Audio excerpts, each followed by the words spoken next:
যখন মক্কার অন্ধকারে মৃত্যু ফাঁদ পেতেছিল, তখন আল্লাহর নূর আলো করে দিল মদিনার পথ। চলুন শুনে আসি নবীজি সাল্লাল্লাহু আলাইহি সাল্লামের হিজরতের লোমহর্ষক কাহিনী। 622 খ্রিস্টাব্দ। মক্কার মুশরিকরা ইসলামের বিস্তার ঠেকাতে মরিয়া। তারা ঠিক করলো আজ রাতেই নবীজি সাল্লাল্লাহু আলাইহি সাল্লামকে হত্যা করবে। কিন্তু আল্লাহর পরিকল্পনা ছিল ভিন্ন। রাতের আধারে নবী করিম সাল্লাল্লাহু আলাইহি সাল্লাম তার বিছানায় তার প্রিয় চাচাতো ভাই আলীকে শুইয়ে দিলেন আর নিজে বের হয়ে গেলেন আল্লাহর পথে।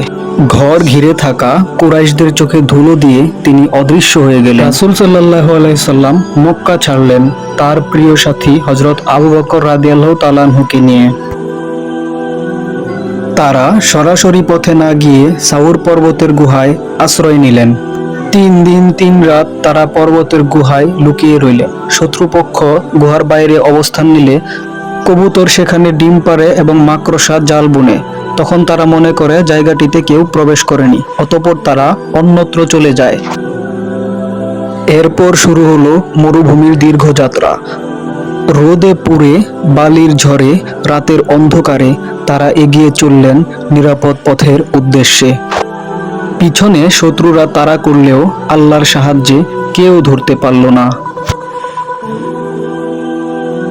অবশেষে নবী সাল্লাল্লাহু আলাইহি সাল্লাম পৌঁছালেন মদিনায়। আনসাররা উল্লাসে গান ধরল, তাল আল বাদরু আলাইনা, এবং মদিনার ফুলের মতো শিশুরাও তাদেরকে ঘিরে ধরে নাচ এবং গান করতে লাগলো। এই হিজরত শুধু এক শহর থেকে আরেক শহরে যাত্রাই ছিল না, বরং ইসলামের বিজয়ের পথে প্রথম পদক্ষেপ ছিল এটি। তো বন্ধুরা, আজকের ভিডিওতে আমরা দেখলাম নবী করিম সাল্লাল্লাহু আলাইহি ওয়াসাল্লাম ইসলাম প্রচারের জন্য কতটা কষ্ট করেছেন।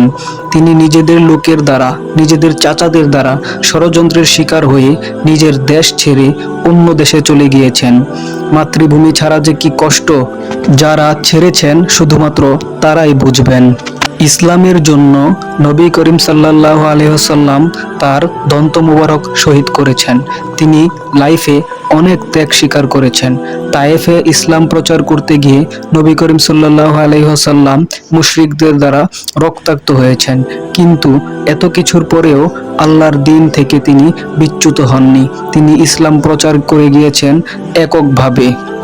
অনেক মানুষ তাকে অত্যাচার করেছে, তাকে অসুবিধায় ফেলেছে, তাকে হত্যা করতে চেয়েছে, কিন্তু তারপরেও তিনি সেই সব মানুষদের জন্য আল্লাহর কাছে বদদোয়া করেননি, বরং তিনি তাদের হেদায়েতের জন্য আল্লাহর কাছে প্রার্থনা করেছেন।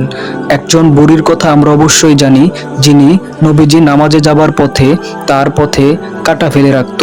সেই কাঁটা নবীজির পায়ে ফুটলেও যখন সেই বুড়ি অসুস্থ হলো, তিনি তখন নিজে তার খোঁজ করতে গেলেন।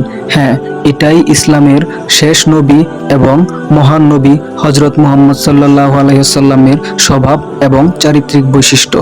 আল্লাহ তাআলা আমাদের সবাইকে নবী করিম সাল্লাল্লাহু আলাইহি ওয়াসাল্লামের পথে চলার তৌফিক দান করুক। দর্শক মণ্ডলী, আজকের মতো এখানেই বিদায় নিচ্ছি, কিন্তু পরবর্তীতে আরও একটি সুন্দর পর্ব নিয়ে আপনাদের সামনে হাজির হব। আপনারা সবাই আমার চ্যানেলটা লাইক, কমেন্ট এবং সাবস্ক্রাইব করে আমার পাশেই থাকুন।